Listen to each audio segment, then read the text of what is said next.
नमस्कार, मैं हूँ डॉक्टर मुनेश अरोड़ा। आज एक ऐसे विषय पर बात करने के लिए हम आए हैं SPSU में, जो कि हमारे देश का भविष्य है। अभी कुछ समय पहले ही प्रधानमंत्री ने AI को लेकर वर्ल्ड कॉन्फ्रेंस की थी दिल्ली के अंदर, और उसमें बहुत से लोगों ने AI का जो भविष्य है उसको लेकर अपने अपने जो सोच है या जो डेवलपमेंट कर रहे हैं उसके बारे में बताया था। ऐसे ही एक सज्जन आज हमारे बीच में आए हैं USA से, जो कि उस समिट में भी थे जो AI समिट हुई थी दिल्ली में। तो जो है उत्सवधर जी बेसिकली कश्मीर के हैं, मगर आगरा में रहे, लखनऊ में रहे, और अभी फॉरेन में इन्होंने स्टैब्लिशमेंट कर रखा है। उत्सव जी, आपका हमारे चैनल में स्वागत है। सबसे पहले तो ये बताएं उत्सव जी, आप किस फील्ड में अभी काम कर रहे हैं रिगार्डिंग AI और फाइनेंस के क्षेत्र में? सबसे पहले तो बहुत बहुत धन्यवाद। एंड डायरेक्ट क्वेश्चन पे ही आते हैं। Yes sir. तो पास्ट की अगर बात करें, करीब मैं MIT ग्रेड, मैंने MIT से अपना ब्लॉकचेन के अंदर और बिजनेस एप्लीकेशंस के अंदर पढ़ाई करी। एंड MIT कहाँ से की थी सर आपने? मैसाचुसेट्स। वर्ल्ड, जैसे इंडिया में IIT है, वर्ल्ड का टॉप टेक्नोलॉजी कॉलेज MIT जी। और अभी जो इंडिया AI समिट हुआ न्यू दिल्ली के अंदर, उसके अंदर मैंने कीनोट भी दिया जी। मेरा इंटरव्यू भी था, वहाँ पे पैनल डिस्कशन में भी मैं था जी सर। तो मेरी जो एक्सपर्टीज है, मेरी एक्सपर्टीज इमर्जिंग टेक्नोलॉजी के अंदर है जी। इमर्जिंग टेक्नोलॉजी के अंदर आपका AI, ब्लॉकचेन, इसके रिलेटेड सारे बिजनेस मॉडल्स, ये कैसे इंडस्ट्री 4.0 के बाकी जितनी इंडस्ट्रीज अभी चल रही है उसको डिस्टर्ब करेगा या कर रहा है जी। तो अभी आपने कहा ये फ्यूचर है हमारे लिए, तो क्योंकि हम इस इंडस्ट्री के अंदर खुद काम कर रहे हैं तो इसलिए हमारे लिए तो ये प्रेजेंट है जी। बट बैकग्राउंड की अगर मैं बात करूँ, एजुकेशन की बात, करीब 10-12 साल से हम लोग डेवलपमेंट का काम कर रहे हैं, गवर्नमेंट के लिए और एंटरप्राइजेस के लिए, स्टार्टअप्स के लिए भी, और हम लोग ये न्यू जो प्रोटोकॉल्स हैं और ये जो न्यू प्रोडक्ट्स हैं इनके डेवलपमेंट है। अभी हम लोग अपना खुद डिजिटल बैंक लेके आ रहे हैं, डिजिटल एसेट एक्सचेंज और बैंक, जो कि एक ग्लोबल कंपनी जैसे आपने कहा। So yeah very excited to be here and thank you for your question. जी सर। जो आप लेके आ रहे हैं जी, वो किस ढंग से काम करेगा, उसका क्या गोल रहेगा आगे, किस चीज को लेकर के आप उसमें आगे बढ़ेंगे? जी देखिए, हमें ऐसा लगता है कि पैसे का फिर दोबारा रूप बदल रहा है। तो पहले सीपे होती थी, सीपो के बाद फिर गोल्ड में पैसा आया, प्रेशियस मेटल में पैसा आया, उसके बाद फिर पेपर करेंसी आई, पेपर करेंसी के बाद फिर डिजिटलाइजेशन हुआ। डिजिटलाइजेशन के अंदर जो सारी चीजें हैं वो सारी चीजें अभी डिजिट रहेंगी। अभी भी डिजिट जो है वो क्या है, 1 रुपए में 100 पैसे हैं, 2 डिजिट तक है। $1 के अंदर 100 सेंट्स है। अभी ये डिजिटल एसेट जब आ गए तो आप एक के बाद कितने भी भाग कर सकते हो उसके, राइट। तो अभी क्या हो रहा है, एसेट कैटेगरी जो है वो फ्रैक्शनलाइज हो रही है। उसके अलावा जो आपकी करेंसी भी है वो भी गवर्नमेंट के प्रोजेक्ट चल रहे हैं, central bank digital currency CBDC के प्रोजेक्ट है, जिसके अंदर अब जो अभी करेंसी डिजिटल है, डिजिटल के अंदर गवर्नमेंट को पता तो है कि ये पैसा जिसे कहते हैं मार्केट में नहीं है, ये पैसा बैंकिंग चैनल के थ्रू जा रहा है। अब क्या हो रहा है, ब्लॉकचेन के अंदर जब डिजिटल वॉलेट्स रेडी हो रहे हैं तो कई सारी जो ब्लॉकचेन की फीचर्स है वो भी वॉलेट के अंदर आती है, जैसे पब्लिक लेजर के अंदर सारे ट्रांजैक्शन आएंगे, उसके अलावा लेवल्स ऑफ उसके अंदर एडमिनिस्ट्रेशन होगा, उसके अलावा ट्रांजैक्शन सही डिजिटल वॉलेट के अंदर जा रहा है नहीं जा रहा है उसमें भी रोक लग सकती है। तो कहने का मतलब ये है कि जो मॉनेटरी सिस्टम है उसके अंदर अपग्रेडेशन हो रहा है, और उस अपग्रेडेशन के अंदर हम लोग इस इंडस्ट्री के अंदर एक जिसे कहते हैं अर्ली स्टेज के अंदर उसकी टेक्नोलॉजी रेडी कर रहे हैं। ये टेक्नोलॉजी हम बाकी कंपनीज के लिए रेडी कर चुके हैं ऑलरेडी। अब अपने प्रोजेक्ट को इसके अंदर रेगुलेटेड मैनर के अंदर ग्लोब के अंदर हम लाइन लेके जा रहे हैं। सर, आपने बिल्कुल कहा कि मनी अब पॉकेट में नहीं होगी, मनी आपके पास डिजिट के अंदर होगी। आप अपना फिगर देखते रहेंगे कि मेरे पास ये है और मेरे पास ये नहीं है, ठीक है ना सर। मगर इंडियन सिनेरियो के अंदर जब हम बात करते हैं तो इंडियन सिनेरियो के अंदर आदमी अपने पास या तो एसेट रखना पसंद करता है जी, या मनी को कैश में रखना पसंद करता है जी। उस सिनेरियो को देखते हुए आप क्या सोचते हैं कि आने वाला फ्यूचर जो कि 80% गांव में है जी या कृषक वर्ग से है, ठीक बात है, उनके साथ क्या फ्यूचर है? देखिए, अभी एक हमने पिछले कुछ टाइम पहले भूचाल देखा जी। भूचाल कोविड के माध्यम से, जैसे हमने अपनी लाइफ में देखा, कई लोगों की जाने गई, कई सिस्टम बदले, कुछ लोग जो डिजिटल करेंसी में भी, जिसे कहते हैं डिजिटलाइजेशन ऑफ करेंसी में डील नहीं करते थे, वो पेटीएम चलाने लग गए फॉर एग्जाम्पल। जी। कैश सर्कुलेशन से बाहर गया। और अब ये जो नया चैन, जैसे आप कह रहे हैं, ये भी बहुत टाइम नहीं लगाएगा। जी। या तो इंसान को, जैसे कंप्यूटर आए थे तो बैंक के सारे एम्प्लॉइज को अपग्रेड करना पड़ा था, नहीं तो नौकरी जा रही थी। तो वैसे ही अभी करियर ऑप्शन ही इस इंडस्ट्री में होंगे। जो इस इंडस्ट्री के अंदर अपने आप को अपस्किल अपग्रेड नहीं कर पाएगा, वो थोड़ा बैकवर्ड रह जाएगा। जी। तो बात ये रहेगी कि जो लोग इस इंडस्ट्री के हैं और जो गवर्नमेंट है जो इस चीज को आगे अपने अलग अलग डिपार्टमेंट्स के थ्रू फॉरवर्ड कर रही है, वो किस स्पीड से इस चीज को आगे लेके जा सकते हैं, और जो आवाम है, जो लोग हैं, जो पब्लिक है, वो किस हिसाब से नॉलेज लेके, इंफॉर्मेशन लेके, चाहे वो पब्लिक सोर्सेज से हो, जैसे यूट्यूब हो गया, कोर्सेज हो गए, या फिर वो प्राइवेट सोर्सेज से हो, जो उनकी अपनी इंडस्ट्री के अंदर रिसर्च रहेगी, उसके थ्रू अपने आप को अपग्रेड कर सकते हैं। जी सर, जो बेसिक सवाल है, जो मैं वापस उसी पे आना जी। चाहता हूँ, मनी जो है, जैसे अमेरिका का डॉलर है, जी। भारत की या जो विश्व की सारी करेंसी है, उसी के सरों में घूमती रही। जी। अब जो भारत ने प्रयास शुरू किया डॉलर को अलग करने का, जी। या एक रुपए को विश्व स्तर पे लाने का, और अभी एक सिनेरियो हमने देखा जो गोल्ड मार्केट का आया, जिसमें गोल्ड मार्केट इतना हाई गया और आज लोग कंगाल होकर वापस आ गए, कोई खरीदने को भी तैयार नहीं हो रहा मार्केट में सोना और चांदी को, ये स्थिति में आ गई। ऐसे में जब आपके पास कुछ भी नहीं होगा, खाली एक फिगर होगा, जी। उसको लेकर आप क्या सोचते हैं? देखिए, एक तरफ यह है सोचने का, या कोई एक तरफ और बता दूं सोचने का। तो मेरे फ्रेंड्स हैं कई सारे यूरोप के अंदर।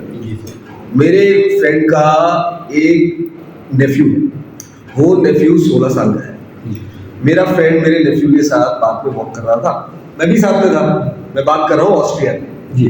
तो जब वो पार्क में वॉक कर रहा था, तो उसने अपने सन से कहा, लुक एट दिस फ्लावर। फूल देखा उसने कहा, look at this flower, it is looking so beautiful. उन्होंने क्या जवाब दिया पता है? Come with me to my VR room, I will show you a more beautiful flower in my VR glasses, and then we will take a 3D print and it will be more beautiful then this. Yes.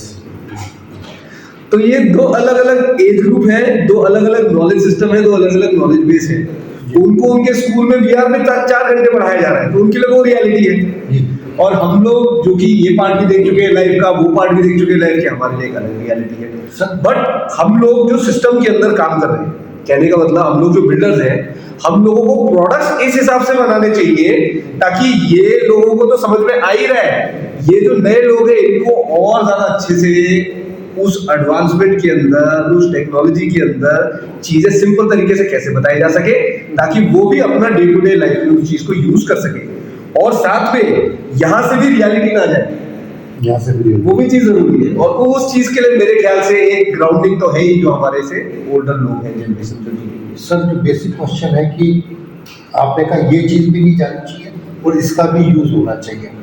अब crypto currency पर हम आते हैं। अच्छा। Crypto currency के जो हालात हैं, लोग उसकी तरफ बढ़े और फिर एकदम से क्रिप्टो करेंसी से डाउन हुए। जी। अब आपके लिए जब डिजिटल फाइनेंस के अंदर आप जाते हैं जी, तो दोनों चीज़ों को तुलना करना, दोनों को कंट्रोल करना, हाउ इट पॉसिबल, कैसे करेंगे आप लोग एज ए डिजिटल फाइनेंशियल? देखिए, कंट्रोल करना तो खैर रेगुलेटर्स का काम है, बट मैं आपके साथ शेयर करता हूँ अभी इंडस्ट्री में क्या चल रहा है। जी सर। ठीक है, ग्लोबली अभी इंडस्ट्री किस सिचुएशन में है जी, और किस हिसाब से इसको आगे लेके जाया जा सकता है, जी, जो आपने सवाल पूछा। जी सर। तो सबसे पहले तो क्रिप्टो करेंसी एक, अगर हम इस वर्ड का संधि करें तो crypto currency, cryptographic currency. Cryptography मतलब जो चीज क्रिप्टोग्राफी के अंदर रचित है। जी। क्रिप्टोग्राफी मतलब उस चीज को हैक नहीं किया जा सकता। जी। राइट। अभी जैसे अगर मैं छोटी सी बात आपसे कहूँ, bitcoin network is the only network in the world that has not been hacked. Google का सर्वर भी डाउन गया है, लेकिन आज तक बिटकॉइन का सर्वर कभी डाउन नहीं गया। तभी पूरी दुनिया ने उसको हैक करने की कोशिश करनी नहीं हुआ। अभी क्वांटम, जब क्वांटम कंप्यूटिंग आएगी तो देखते हैं क्या होगा। But this is the only reason why trust lies in the protocol. Protocol के अंदर ट्रस्ट है। अब लोगों से ट्रस्ट हट गया है, कोड के ऊपर ट्रस्ट आ रहा है। अब क्या हो गया है, करेंसी जो आपकी है वो करेंसी हो रही है प्रोग्रामेबल। जी। करेंसी सबसे पहले तो क्रिप्टो आई, फिर क्या हुआ, कई सारे ऐसे प्रोटोकॉल्स आए जिसके अंदर आप अपनी अपनी करेंसीज भी बना सकते हैं, उसको प्रोग्रामेबल कर सकते हैं, उसके अंदर स्मार्ट कॉन्ट्रैक्ट्स लिख सकते हैं। तो अब स्विफ्ट करने की जरूरत नहीं है, एस्क्रो करने की जरूरत नहीं है। अब क्या है, आपने स्मार्ट कॉन्ट्रैक्ट के अंदर, कोड के अंदर डिफाइन कर दिया कि इसके ये रूल होंगे और ये रूल अगले 30 साल तक होंगे, अगले 10 साल तक होंगे, हर संडे ये होना चाहिए, हर ट्यूसडे ये होना चाहिए। और आपने जब ये थीसिस लिख के इसका स्मार्ट कॉन्ट्रैक्ट में कोड डाल दिया तो अब उसमें ह्यूमन इंटरवेंशन की जरूरत नहीं है, वो चीज वैसे ही चलेगी। अब उसके अंदर ना कोई फ्रॉड है, ना कोई स्कैम है, ना उसके अंदर कल की डेट में आप कोड को चेंज कर सकते हैं। तो there is advantage in technology. But finance का जहां तक आप बात कर रहे हैं, आपने क्रिप्टो करेंसी जो बोला, विच इज फाइनेंस ब्लॉकचेन, है ना। मतलब ब्लॉकचेन को अगर फाइनेंस में इनिशियली देख ले तो क्रिप्टो करेंसी का मार्केट हो गया। अभी क्या है, इसके अंदर बहुत ही semi regulated kind of environment है। कुछ जगह कंप्लीटली रेगुलेशन है। यूरोप के अंदर मीका लॉ आ चुका है, यूएई के अंदर वारा है, अभी यूएस के अंदर लॉ एक तो आ ही चुका है, दूसरा वो प्रपोज कर रहे हैं। इंडिया के अंदर अभी एफआईयू है, फाइनेंशियल इंटेलिजेंस यूनिट, जो इस इंडस्ट्री के अंदर जो लोग काम करते हैं उसके अंदर रजिस्ट्री मांगते हैं। आईएफएससीए करके गिफ्ट सिटी गांधीनगर के अंदर एक रेगुलेटर है जो इसको ग्लोबल प्रोडक्ट्स के लिए जिसके पास इसका कंप्लायंस है। न्यू इंडस्ट्री है, कई सारे लोग अलग अलग टाइप के जल्दी पैसा कमाना चाहते हैं और कई सारे लोग ऐसे हैं जो कि सही नियत से या सही इंफॉर्मेशन से, सही नॉलेज से काम नहीं करते। So there is definitely going to be speculation. The centralised people need to take care of how this is taken care in the long term. But अब अगर हम फाइनेंस की ही बात करें तो क्रिप्टो करेंसी से चीजें अब चेंज होके, अब अगर हम फाइनेंस की बात करें तो क्रिप्टो करेंसी से चीजें चेंज होके इंस्टीट्यूशनलाइज हो रही है। कैसे? अभी ब्लैक रॉक है, वैनगार्ड है, दुनिया की दो सबसे बड़ी एसेट मैनेजमेंट कंपनी है। तो अभी ब्लैक रॉक कहता है कि उसके पास let's say $16 trillion of asset under management है। वो कह रहा है कि मेरे पास जितने एसेट्स हैं इसको मैं फ्रैक्शनलाइज करके मार्केट में उतार दूं। तो अभी तो ऑर्डर बुक ऐसे होगी कि जरूरी नहीं है कि आप let's say for example national stock exchange के अंदर अपने INR से एक स्टॉक खरीद रहे हो टाटा का और उस स्टॉक को सेल कर रहे हो। ऑर्डर बुक कैसे होगी? 0.027 ग्राम्स ऑफ डिजिटल गोल्ड में 3.678 टेस्ला स्टॉक आ रहा है। डायरेक्ट ऑर्डर बुक है, ग्लोबल मार्केट से आप खरीद सकते हो। आप यूएस में बैठे 5 स्टार होटल को फ्रैक्शनलाइज करके रियल वर्ल्ड एसेट बना के आप $4 का एक यूएस में 5 स्टार होटल का एक हिस्सा, आप $4 के अंदर आप यूएस के अंदर एक 5 स्टार होटल का एक हिस्सा खरीद सकते हो और उस पे जो हर महीने का किराया आ रहा है आप अपने गांव के अंदर बैठ के अपने डिजिटल वॉलेट में ले सकते हो। तो टेक्नोलॉजी तो इतनी आगे चली गई है, पब्लिक को कितना पता है, रेगुलेटर कब कितनी जल्दी इसको आगे लेके आएगा। अभी इस चीज पे हम लोग काम कर रहे हैं। वेरी गुड, बहुत अच्छी चीज है। जो मेरा अगला क्वेश्चन था उसी पे आप आ गए हैं डायरेक्टली। जी, रिजर्व बैंक मनी को गोल्ड से कंट्रोल करता है और आप जो करने जा रहे हैं वो एसेट्स के थ्रू कंट्रोल करने जा रहे हैं, प्रॉपर्टीज को। क्योंकि आप अगर कोई प्रॉपर्टी फॉरेन में ले गए और उससे डिजिटलाइजेशन करते हैं तो क्या गवर्नमेंट ऑफ इंडिया इस चीज़ के लिए अलाउ कर रही है, या आप अपनी जो फाइनेंशियल इंस्टीट्यूशंस को फॉरेन के लिए भी अप्लाई कर सकें आप? दो पार्ट है, दो पहलू है। पहली तो 1971 के अंदर रिचर्ड निक्सन ने करेंसी को गोल्ड स्टैंडर्ड से हटा दिया। ये हमें ऐसा लगता है कि जितनी करेंसी हमारे पास है उतना हमारे पास गोल्ड रिजर्व है, ऐसा नहीं। Gold is a fiat. Fiat मतलब जिसका कोई इंट्रिंसिक वैल्यू नहीं है। अभी जैसे मैं अपना वॉलेट निकालता हूँ, वॉलेट के अंदर से एक नोट निकालते हैं। अभी इस नोट पे क्या लिखा है? इस नोट पे लिखा है I promise, मैं वादा करता हूँ, I promise to pay the bearer a sum of 500 rupees। इसका कोई वैल्यू नहीं है। ये आप मान रहे हैं, मैं मान रहे हैं, यूएस में जाएंगे, यूएस थोड़ी मानेंगे। नहीं, और नीचे साइन है गवर्नर का, है ना, बैंक के लिए। So the point is that number 1, कितना पैसा प्रिंट होना है, उस पैसे का अभी आप बता नहीं सकते 5 साल में कितना पैसा प्रिंट होगा मार्केट में। जी गवर्नमेंट को खुद नहीं पता। तो गोल्ड के अगेंस्ट स्टैंडर्ड हट चुका है और हर कंट्री डेट में आज अमेरिका, अगर हम बात करें $30 ट्रिलियन, $40 ट्रिलियन, $50 ट्रिलियन की इकोनॉमी की बात कर रहे हैं, तो अमेरिका भी $20 ट्रिलियन डेट में है। तो जब सारी कंट्री डेट में है तो पैसा है कहाँ, राइट? तो this monetary system has to flip, और इसको फ्लिप करने का तरीका यही रहेगा, पहले टेक्नोलॉजी डेवलप करिए, उसकी अवेयरनेस करिए, बुरे प्लेयर्स को मार्केट से हटाइए, रेगुलेटर्स को सामने लेके आइए, रेगुलेटर से कि पब्लिक क्या चाहती है और उसके हिसाब से पॉलिसी डिफाइन करनी पड़ेगी। वेरी नाइस, आपने 2 शब्द यूज किए इसमें। एक चीज और कहूंगा मैं, सेकंड पार्ट ऑफ क्वेश्चन पहले, yes hold on to your thought, आप थॉट रखिएगा। सेकंड पार्ट ये है कि अभी हो क्या रहा है, जितने एसेट क्लासेस है सारे टोकनाइज हो चुके हैं। कहने का मतलब ये है, अभी मैंने रियल एस्टेट की बात की, कार्बन क्रेडिट जो कि खुद में एक नई इंडस्ट्री है, राइट? कार्बन क्रेडिट, ग्रीन, जो लोग ग्रीन के हिसाब से बनाते हैं उनको गवर्नमेंट से कार्बन क्रेडिट मिलते हैं। ये कार्बन क्रेडिट आप ग्लोबल मार्केट्स में सेल करके कैश ले सकते हैं, राइट? गवर्नमेंट से सब्सिडीज मिलती है उस चीज में। कार्बन क्रेडिट भी फ्रैक्शनलाइज होकर इसकी भी ऑर्डर ऊपर ही मार्केट में बिकेंगे। ये स्टूडेंट्स यहाँ पे हैं, ये लोग स्टार्टअप अभी स्टार्टअप करते हैं, अभी स्टार्टअप इन्होंने किया, इनको सीड फंडिंग मिला, इंक्यूबेशन हुआ, नेक्स्ट राउंड इनको चाहिए, तो नेक्स्ट राउंड 2 साल बाद होता है, 1.5 साल बाद होता है, प्री सीरीज ए होता है, तब जाके इनके इन्वेस्टर्स को एग्जिट मिलता है। क्यों? अगर ये अच्छी स्टार्टअप है, किसी लॉन्च पैड में वैलिडेट होकर आनी चाहिए, और उस स्टार्टअप का पूरे वर्ल्ड के अंदर रिटेल मार्केट से $20 से बंदा खरीद सकता है स्टॉक। मैं तो उस टेक्नोलॉजी को बता रहा हूँ, तो अब आप लोग देखो कितनी जल्दी चालू करते हैं। वेरी नाइस, मेरा जो क्वेश्चन था इसी पे आ रहा था वापस, जो आपने आप आ गए कि बुरे प्लेयर को मार्केट से हटना चाहिए। जी, हमारा यहाँ शेयर मार्केट हमने देखा, हर्षद मेहता का हमने देखा जी, लोगों के पैसे जाते हुए देखे जी, और अभी भी जो कभी फ्लक्चुएशंस इतने ज़्यादा है, जैसा कि हमने सोने के मार्केट में देखा, शेयर मार्केट में मनी का हमने देखा, उसको कैसे रेगुलेट करेंगे? क्योंकि अल्टीमेटली इफेक्ट तो आपको भी करेगा। रेगुलेट करना क्यों है, पहले तो ये सवाल होना चाहिए।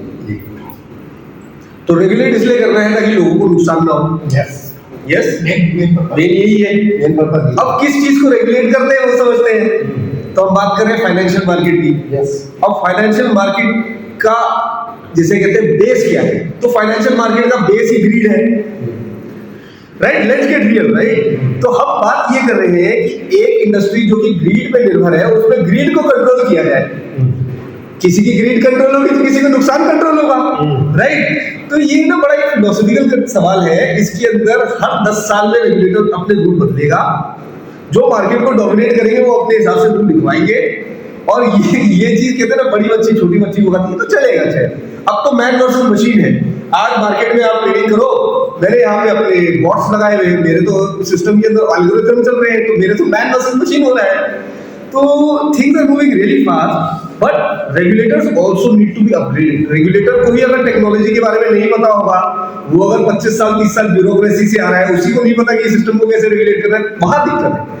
तो इंडस्ट्री एक्सपर्ट्स को, जैसे यूनिवर्सिटी ने हमें बुलाया, ऐसी इंडस्ट्री एक्सपर्ट्स को बुलाना चाहिए मार्केट के अंदर, क्योंकि अदरवाइज इंडिया में लोग पीछे रह जाएंगे। अगर आज के डेट में बाहर लोगों ने रेगुलेट कर दिया है इसको, तो इसीलिए क्या, क्योंकि लोगों को नॉलेज है, लोग डील कर रहे हैं इसमें। तो मुझे तो बहुत अच्छा लग रहा है कि आप इस टाइप के सवाल पूछ रहे हैं, वेरी वेरी हैप्पी। ये थे उत्सवधर जी, जिन्होंने भारत का भविष्य किस सोच में जा रहा है, हम क्या सोच रहे हैं और भविष्य हमें किस ओर ले जा रहा है, उस पर आपने हमारा ध्यान आकर्षित किया। और ये भी कहा मैन वर्सेस मशीन, और किस तरह आप बड़ी मछली छोटी मछली को खाती है, ये सिद्धांत हमेशा से रहा है और रहेगा। आपने हमें बहुत अच्छी जानकारी दी, आपका बहुत बहुत शुक्रिया। मैडम, आप थोड़े सा 2 लाइन बताएं, what you will say regarding this future of this financial industry, regarding your good name please and Yeah. So my good name is Maiva Vilio. I would say the future is now, because essentially we think a lot. We always think a lot about the past. We dream about the future, but we have to do actions for the future now.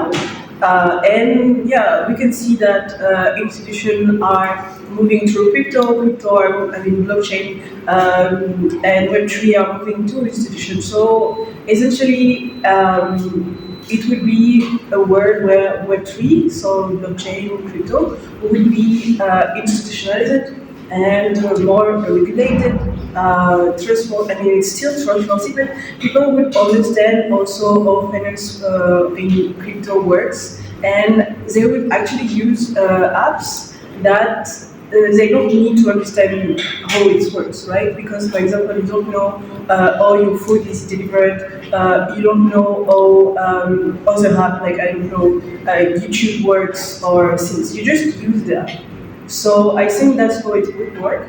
And yeah, future is now. What will you say for women?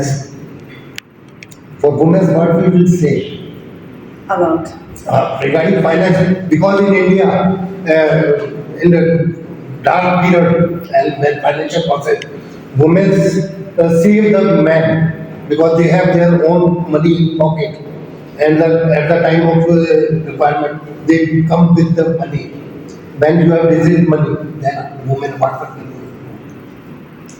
What do you think about the adoption of digital finance for the women in the world? I think it's very important, very empowering.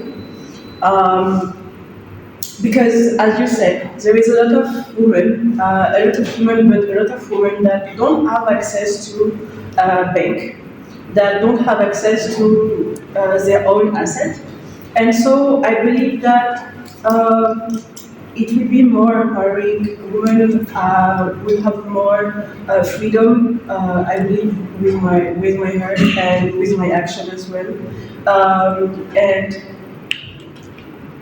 Yes. So nice, ma'am.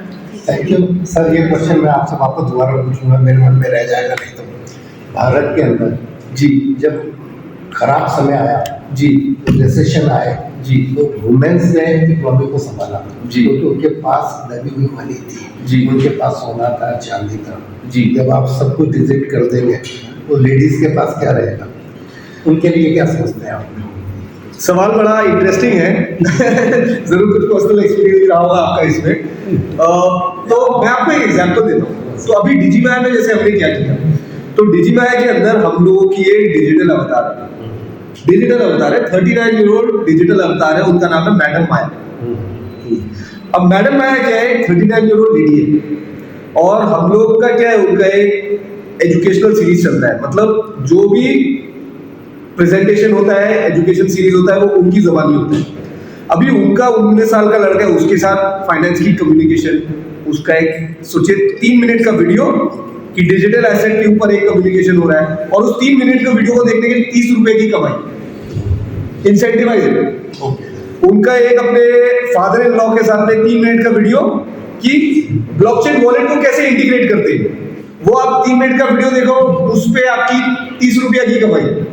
तो इस type से हम अपनी तरफ से तो एक video series बना रहे हैं, और विमेन एम्पावरमेंट के हिसाब से ही बना रहे हैं, विमेन एम्पावरमेंट के हिसाब से ही बना रहे हैं। क्योंकि देखिए होगा क्या, अभी तकिए के नीचे छुपाने की जगह फोन में छुपाना होगा, इतना ही फर्क है।